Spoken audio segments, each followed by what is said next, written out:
Hello friends.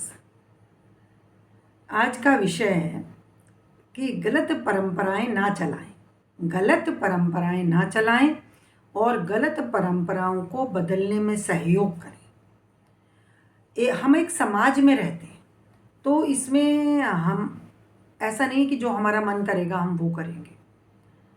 तो कई बार ऐसा होता है, लोग बहुत सक्षम होते हैं, चाहे वो शारीरिक रूप से काम करने के लिए हों या वो पैसे से सक्षम हों या वो अपने नाम के लिए कई चीज़ें ऐसी कर जाते हैं जो दूसरों के गले की हड्डी बन जाती है। इसमें मैं एक आध एग्जाम्पल बता देती हूँ। जैसे पहले सती प्रथा चली, तो वो किसी लेडी ने कभी ये हुआ होगा कि मैं हस्बैंड के बिना नहीं रह पाऊँगी, या उसने विधवा का जीवन देखा होगा तो उसे बहुत लगा होगा कि ये बहुत कष्टप्रद है, इससे अच्छा तो एक ही बार जल जाओ, मर जाओ।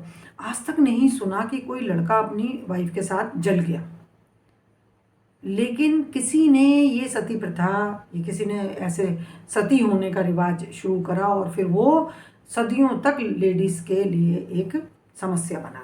मतलब इससे क्रूर कोई सिस्टम हो नहीं सकता। मुझे नहीं लगता कि ये ईश्वर भी इसे पसंद करेगा। तो ये चीज़ मैं बताना चाह रही हूँ कि इतनी क्रूर बात भी समाज ग्लोरीफाई कर लेता। आपके सेक्रीफाइस को, लोगों के सेक्रीफाइस को समाज ग्लोरीफाई कर लेगा, लोग ग्लोरीफाई कर लेंगे। लोगों को उतनी समझ नहीं होती है, लोगों में लीडरशिप क्वालिटी नहीं होती, फॉलोअर्स होते हैं। कहीं एक पेड़ की पूजा शुरू कर दो तो सब वही शुरू कर देते हैं। कहीं देखेंगे एक फ़ोटो रखी हुई है भगवान जी की, तो वहीं हाथ जोड़ के निकलना शुरू हो जाएंगे, चाहे वो कितनी भी गंदी जगह हो। तो लोग फॉलोअर्स जाते हैं। तो इसमें जो समझदार लोग हैं, जो समाज के लिए कुछ करना चाहते हैं, उनकी ड्यूटी बनती है कि एक तो गलत परंपराएं ना चलाएं, और जो पुरानी गलत परंपराएं हैं जिनकी वजह से समाज में दुख है, तकलीफ है, उसको बदलने में मदद करें। बदलेगा कौन? देखिए, एक गरीब आदमी सिंपल शादी करता है या डेथ हो गई है तो सिंपल खाना करता है, तो उसकी मजबूरी है, लेकिन उस पर बहुत सिंपल खाना होना चाहिए, कोई शोबाजी नहीं होनी चाहिए। ये परंपरा कौन चलाएगा? जो बहुत अमीर है। अमीर अगर बहुत ज़्यादा शोबाजी करेगा तो वो फिर वो क्या होता है कि उनके लिए कोई इशू नहीं है, बट वो उनसे नीचे वालों के लिए बहुत इशू हो जाता है। वो जो उस लेवल तक पहुंच रहे होते हैं, फिर और उससे नीचे वालों के लिए इशू होने लगते हैं। तो जो बहुत गरीब भी होता है, उसे जो थोड़ा बहुत भी करना पड़ता है, उसके लिए वो भी प्रॉब्लम होती है। तो इसमें एक चीज़ हो रही है कि जैसे आजकल हम बात कर रहे हैं कि दहेज नहीं दिया जाना चाहिए, और एक बात हो रही है कि लड़कियों को उनकी पापा की प्रॉपर्टी से हिस्सा मिलना चाहिए। ज़रूरी नहीं कि वो शादी के समय ही उसको दे दिया जाए, लेकिन उसका है, और कालांतर में उसको जब प्रॉपर्टी का बंटवारा हो तो उस समय मिल सकता है। तो इसमें क्या होता है कि अधिकतर लड़कियां, हमें तो नहीं लेना, हमें तो अपने भाइयों से हिस्सा नहीं लेना।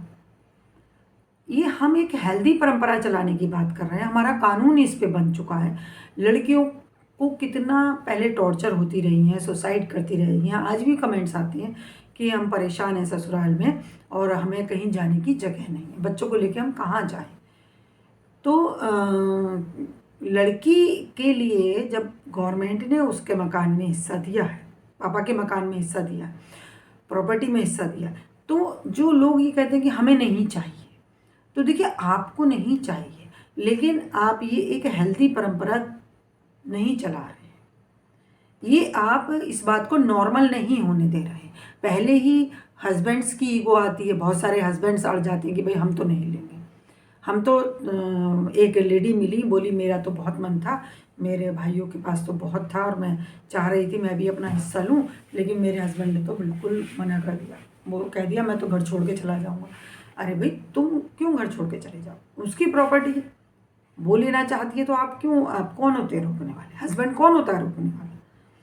और भाई देना नहीं चाहते हैं। तो देखिए, अब किसी को जब ज़रूरत पड़ेगी तो ऐसे में भाई का मेंटालिटी नहीं होगी, वो इस बात के लिए तैयार नहीं होगा कि मैं अपनी बहन को हिस्सा दूँ, तो उसको हमें ये नॉर्मल करवाना है। इसके लिए ज़रूरी है कि हर लड़की, चाहे उसे ज़रूरत है या नहीं, चाहे उसका ससुराल कितना भी सक्षम है। अब मान लीजिए लड़की का ससुराल बहुत सक्षम है और भाई की स्थिति थोड़ी कमज़ोर है, तब भी 3 भाई बाँटते हैं ना आपस में, तो चौथा हिस्सा बहन का देने में क्या हर्ज है? अगर वो भी भाई होता तो देते कि नहीं देते? अब मान लीजिए लड़की की ससुराल बहुत सक्षम है, तो उसने एक बार को छोड़ भी दिया कि चलो मैं नहीं ले रही अपना हिस्सा, लेकिन मेरा हिस्सा है, मुझे मिलना चाहिए, ये तो बात रखे ना कहीं। लेकिन जो लड़कियां कहती नहीं हम भाइयों से नहीं लेंगे, वो उन लड़कियों के लिए प्रॉब्लम पैदा करती हैं जिनको ससुराल में सेटलमेंट नहीं हो रहा है, बच्चे हैं, निकलना पड़ेगा, कहाँ जाएंगे? तो इसके लिए ज़रूरी नहीं कि जिनको ज़रूरत पड़ेगी या जब ज़रूरत पड़ेगी। बात यह है कि भाइयों को ये बात उनके लिए नॉर्मल होनी चाहिए। जैसे 3 भाई आपस में प्रॉपर्टी बांटते हैं, ये उनके लिए नॉर्मल है। लेकिन बहन को, जिसे वो बहुत प्यार भी करते हैं, कहते हैं बड़ा प्यार करते हैं, जो कमज़ोर भी है, जो कम सक्षम है, उसको हिस्सा नहीं देना चाहते। क्यों? क्योंकि ऐसा नहीं है वो बुरे हैं, लेकिन उनके लिए ये बात नॉर्मल नहीं है। कानून बन चुका है, बट नहीं, लड़कियों का हिस्सा नहीं होता, माँ का हिस्सा नहीं होता। माँ अगर घर में अपना हिस्से की बात करे तो बेटे बहू गुस्सा हो जाते हैं। बेटे सबसे पहले, 3 भाई हैं, तीनों में बटेगा, 2 बेटियां हैं, 1 माँ है, उनका कोई हिस्सा लगा भी लिया तो वो हमें ही मिले। तो मैं आज ये बात जो मैं कह रही हूँ, मैं उन लेडीज़ से कह रही हूँ जो इस अभियान में, इस आंदोलन में अपना साथ नहीं दे रही। आप साथ दीजिए, आपको ज़रूरत नहीं है, बट आप अपना हिस्सा लीजिए, क्योंकि इसी से लड़कों को आदत पड़ेगी कि बहनों को हिस्सा देना है। और लड़के के ऊपर जो आप, भाई के ऊपर जो अपना हिस्सा छोड़ देती हैं, ये उसके लिए भी अच्छा नहीं, क्योंकि आप उसके ऊपर अपना बोझा छोड़ रही हैं। भाई ठीक है, प्रॉपर्टी आपने छोड़ दी, आप अपने 2 बच्चे छोड़ दीजिए, भाई के ऊपर रख लेगा वो। 1 बच्चा छोड़ दीजिए, तो बहन की प्रॉपर्टी अगर भाई को अच्छी लगती है, मिल जाती है, तो बहन अपना बच्चा भी छोड़ के देखे, वो भी भाई रख ले फिर। तो जब बहन का बोझा वो नहीं रख सकता है, तो प्रॉपर्टी का बोझा क्यों रखे? और ये बोझा ही होती है। अगर हम किसी का पैसा रख लेते हैं तो उसका हमें भोग करना पड़ता है, और भोग होता है या तो कहीं और बड़ा लॉस हो जाएगा। ये हम समझ नहीं पाते, ये चीज़ें हमारे जीवन में हो रही होती हैं, लेकिन हम ध्यान नहीं दे पाते। अगर हम किसी का कोई पैसा, कोई प्रॉपर्टी रख लेते हैं तो वो हमारे ऊपर बोझा है, या तो वो हमें बड़े लॉस के रूप में निकलेगी। कोई भी चीज़ एक बीज होती है, और कालांतर में वो बढ़कर बड़ा वृक्ष बनती है। तो वो अगर वो बीज अगर खराब है, अगर जहर का बीज है, तो वो जहर का ही पेड़ उगने वाला है। तो वो जो बहन की प्रॉपर्टी रखी जाएगी, वो ये भी हो सकता है कि आगे वो भाई के लिए नुकसानदायक हो, या फिर अगर हम प्रॉपर्टी रख के बैठ ही जाते हैं तो कई बार वो बीमारियों में निकलती है, शरीर में निकलती है। देखा है मैंने कि हमारा परिवार, मेरे मैके का परिवार जमींदारी परिवार रहा था। इंडिया फ्री हुआ और इंडिपेंडेंस के बाद जमींदारी ख़त्म हुई, लेकिन हमारे पास काफ़ी प्रॉपर्टी थी जो उस समय में बनाई गई थी। तो वो इस तरीके से लोगों ने महसूस करा कि जो भी उस प्रॉपर्टी पर रहता है, जो भी उस प्रॉपर्टी को यूज़ करता है, वो खुश नहीं रहता, और वो दरिद्र रहता। खुश नहीं, वो बिल्कुल, उसे रोटी भी मुश्किल से मिलती है। ये बात लोगों को समझ में आ गई थी, लेकिन वही बात है, प्रॉपर्टी होती है, ना कोई फेंक सकता है, ना कोई छोड़ सकता है। तो उसके बाद मैंने देखा कि मेरे फादर पूरे टाइम बहुत शारीरिक कष्ट में रहे। उसके बाद मेरे एक भाई थे, वो भी बहुत लंबे समय तक कष्ट में रहे, और बाकी भी जो लड़के रहे हमारी फैमिली के, डिस्टेंट फैमिली के भी, वो जो उस प्रॉपर्टी पे रहे वो काफ़ी गरीबी कंडीशन में रहे। जो बाहर निकल गए जॉब वगैरह में, जिनका उस प्रॉपर्टी से ज़्यादा लेना देना नहीं रहा, वो अच्छे फले फूले। ये मैं ऐसे ही नहीं कह रही हूँ, मैं प्रैक्टिकल लाइफ से कह रही हूँ आपको। तो अगर किसी के हिस्से की प्रॉपर्टी हम रख लेते हैं, हाँ, ये बात मैंने क्यों बताई आपको, क्योंकि ज़मींदार जो होते थे वो कोई मेहनत करके नहीं कमाते थे, वो शोषण करके उनकी आमदनी आती थी। ज़मींदारी का मतलब ये नहीं था कि वो ज़मीन सारी उस इंसान की थी। ज़मींदारी प्रथा अंग्रेज़ों ने चलाई थी, जिसमें वो एक इंसान को अधिकार देते थे कि वो पूरे गांव का टैक्स वसूल करके गवर्नमेंट को देगा। और वो नेचुरली है, जब वो गवर्नमेंट को देगा, 100 रुपये गवर्नमेंट को देगा तो 50 खुद भी रखेगा। तो इस तरीके से ज़मींदारों की प्रॉपर्टी बनी, हमारी भी उसी में बनी होगी। तो वो कहीं ना कहीं लोगों की तकलीफ़, लोगों की आहें, जो किसान बेचारा पता नहीं कैसे कैसे अपनी फसल उगाता था, अपना परिवार चलाता था, उसका शोषण करके बनी। तो उसका इफ़ेक्ट, यहाँ मैं ये बात लोगों को समझाना चाह रही हूँ कि पैसा को चिपटो मत, कहीं ये ना हो कि यही हमारे विनाश का कारण बन जाए। जो आपका हक है वो लें, और अपना हक छोड़े नहीं। अपना बोझा किसी पे डाल के मत जाओ। उसे नहीं समझ है, आपको तो समझ है। तो लड़कियों के लिए, ख़ास तौर से लेडीज़ के लिए, एक तो हमें ये न्यू नॉर्मल लाना है कि लड़कों को ये आदत हो कि बहनों को प्रॉपर्टी में हिस्सा देना है, बराबर का देना। और ये वो ऐसे नहीं समझेंगे।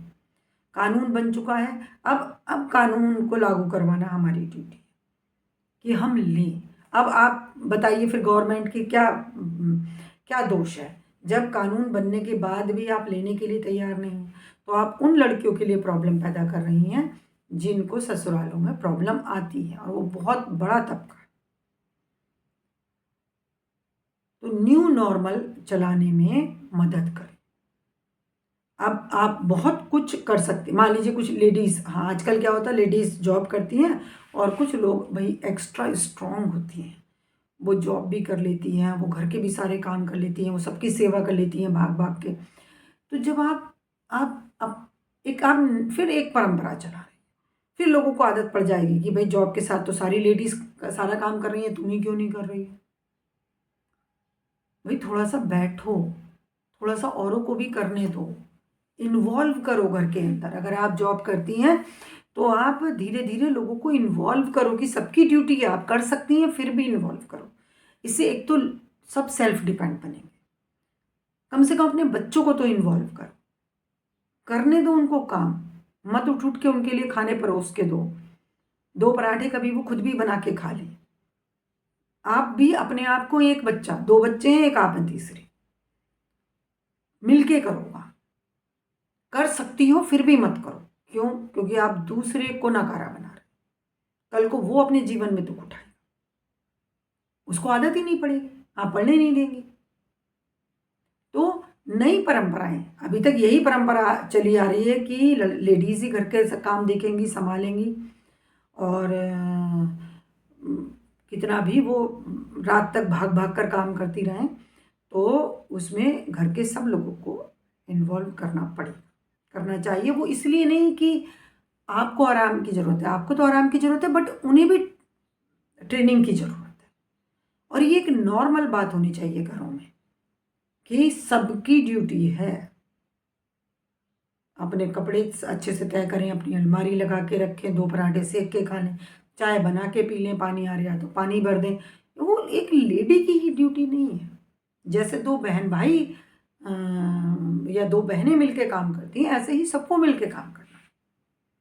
और ये होगा तभी जब जो स्ट्रॉन्ग लेडीज़ हैं वो माहौल को ख़राब कर देती हैं, सब खुद कर लेंगी, दूसरों के लिए मुसीबत पैदा हो जाएगी।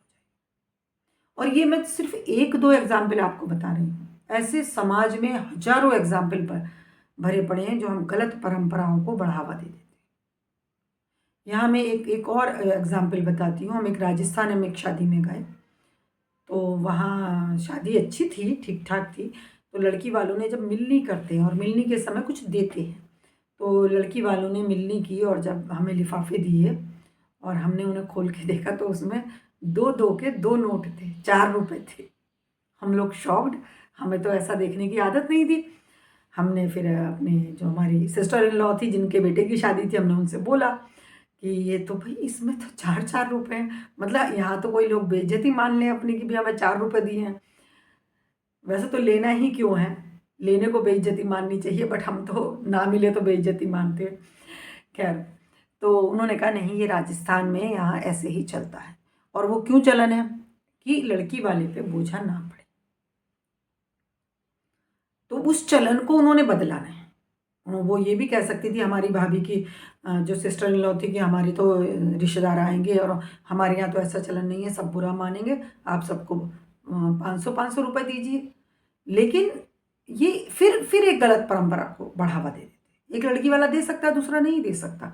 तो ऐसी जो हेल्दी परंपराएं हैं उन्हें चलाए रखने के लिए जो सक्षम लोग हैं उनको सावधान रहना है, उनको सावधान रहना। इसका मैं एक और उदाहरण देती हूँ आपको कि पहले मैं जॉब के लिए जाती थी, तो जहाँ बस छोड़ती थी वहाँ से स्कूल तक जाने में 2 सवारी अगर रिक्शा में होती थी तो 5 रुपये पर सवारी वो लेता था। तो मुझे लगता था वो काफ़ी करीब 2 किलोमीटर का रास्ता था कि 5 रुपये कम है, मुझे ऐसा लगता था। तो लेकिन वहाँ 2 सवारी के 5 ही रुपये चलते थे, मतलब 2 सवारी के 10 रुपये चलते थे। और वो 2 सवारी डिफरेंट भी बैठा लेता था। एक आप बैठे, आपके साथ किसी और एक और को बैठा लेगा। तो मुझे ऐसा लगा कि भाई ये तो बहुत कम है, कम से कम 10 रुपये होने चाहिए। मैं कभी कभी रिक्शा में आती थी, बाकी जब हम स्कूल बस से आते थे तो डायरेक्ट हम बस से ही पहुंचते थे स्कूल। तो मैं कभी कभी जब कभी प्राइवेट जाना पड़ता था तब मैं रिक्शा करती थी। तो मुझे ये कालांतर में मुझे ये आभास हुआ कि देखिए कुछ लोग ऐसे होंगे जिनकी सैलरी कम होगी, मजदूरी पे जा रहे होंगे और जिन्हें रोज़ रिक्शा से जाना पड़ता है। तो मैं अफोर्ड कर सकती हूँ, मैं कभी कभी जा रही हूँ या हो सकता है मेरी सैलरी अच्छी है, तो मैं रेट बढ़ा सकती हूँ। मैं कहती हूँ नहीं भाई 5 रुपये तो बहुत कम से कम 10 रुपये तो आप लीजिए, 20 रुपये लीजिए, 10-10 रुपये सवारी के लीजिए।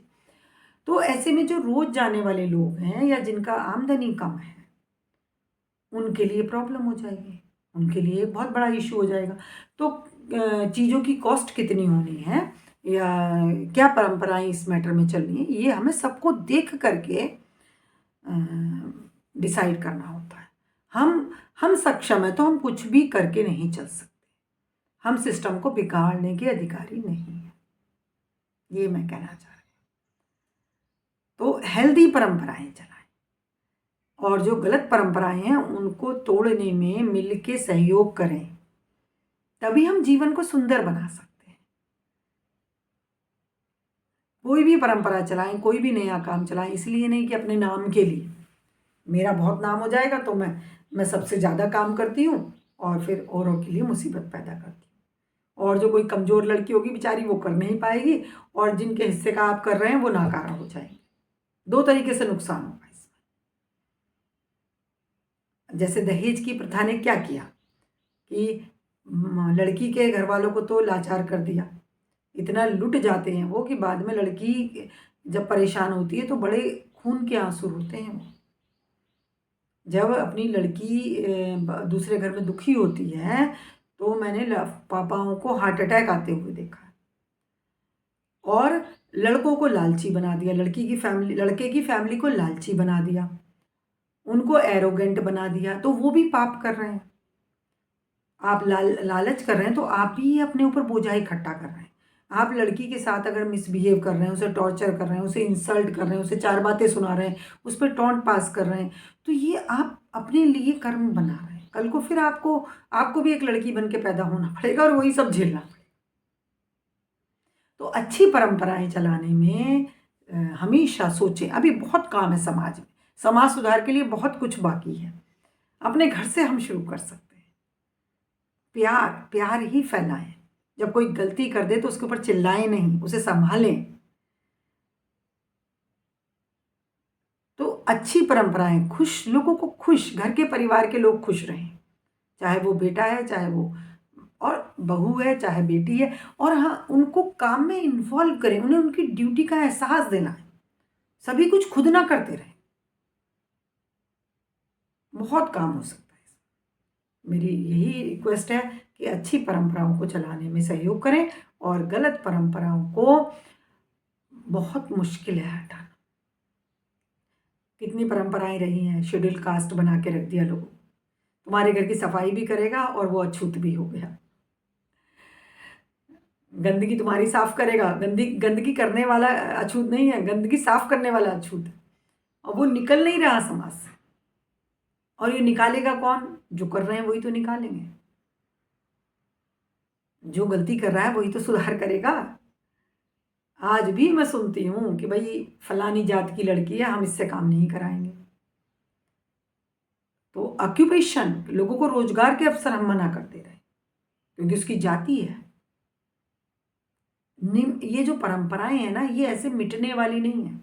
गांधी जी ने जो क्लीनिंग स्वीपर वाला समाज था, इनके लिए नाम दिया हरिजन। हरिजन मतलब भगवान के लोग, कि जिससे लोग इनको अपने बराबर समझें, अपने साथ बैठाएं, रेस्पेक्ट करें। हमने क्या करा, हरिजन शब्द को ही अछूत कर दिया। जो हरिजन है वो अछूत है।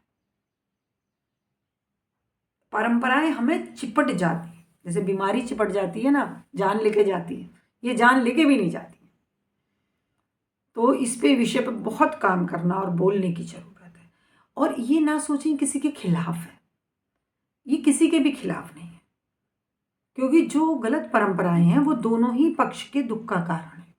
अगर हमने किसी को दलित बना के रखा, उससे हमने सारी सफाई कराई, उसे हमने अछूत बनाया, तो ये हम पाप कर रहे हैं और इसका हमें वैसे ही भुगतान करना पड़ेगा जैसे हमें अपने कर्मों का करना पड़ता है, उसके हमें भी वो भोगना पड़ेगा। ये कोई भी मेरी किसी भी वीडियो से ना समझे किसी एक पक्ष के फेवर में। लगेगा कि मैं लड़कियों को फेवर कर रही हूँ, लेकिन उसी में लड़कों की भी भलाई शामिल है। अगर हम गहराई से सोचेंगे तो कभी भी बुराई, देखिए बुराई, लड़ाई जो होती है ना, वॉर में जीते कोई भी, नुकसान दोनों का होता है। शांति बनाए रखने में कोई भी झुक जाए, फायदा दोनों का होता है। तो जो अच्छी परंपराएं हम चलाएंगे उसमें लगेगा कि हम किसी एक पक्ष को फायदा दे रहे हैं, तो फायदा तो उसी पक्ष को दिया जाएगा ना जिसका नुकसान हो रहा था, उसी को तो फायदा मिलेगा। और ये सभी की ड्यूटी है, बहुत बड़ा काम है ना समाज में। सिर्फ कमाना, पैसों का ढेर लगाना, अपनी ताकत बढ़ाना, गुटबाजी करना, किससे गुटबाजी कर रहे हो? कौन ईश्वर का नहीं है? सबको प्यार करो। गुटबाजी अगर खत्म होगी ना दिमाग में से, तभी बहू के खिलाफ षड्यंत्र कम होंगे, तभी उसे अपना समझोगे। जब बहू को अपना नहीं समझ रहे, जब सास ससुर को अपना नहीं समझ पा रहे हैं, तो समाज में किसको अपना समझे? तो जब हम गुटबाजी करते हैं तो वो हमारे घर तक आ जाती है। तो गुटबाजी नहीं करनी है। सब ईश्वर के जन हैं, उनको प्यार करो, न्याय पे चलो। न्याय ही हमें सुख दे सकता है। थैंक यू फ्रेंड्स, मिलती हूँ अगली वीडियो में। Please like, subscribe, comment, share, bell icon भी दबाओ।